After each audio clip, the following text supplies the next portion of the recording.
Satish exclusive.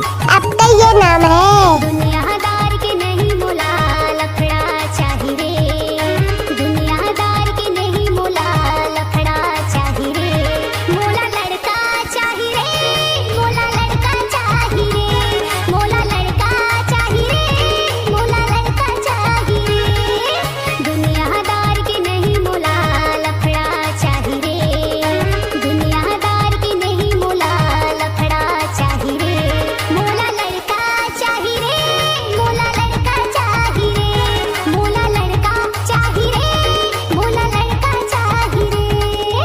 Mix by DJ Satish.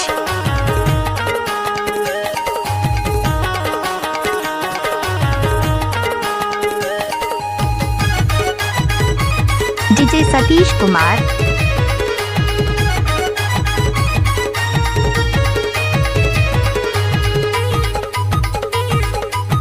DJ Satish exclusive.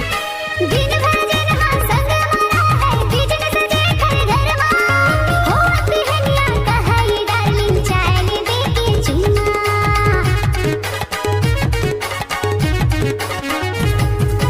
दिन भर जहाँ संग मारा है, बिजनेस देखकर घर माँ हो बहनिया कहाई डार्लिंग चाय ले दे के चुम्मा, हो बहनिया कहाई डार्लिंग चाय ले दे के चुम्मा।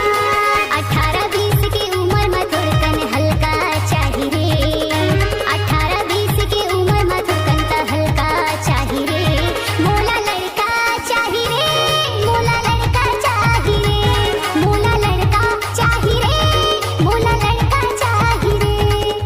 डीजे सतीश स्कूल टोला वाले का मिक्स।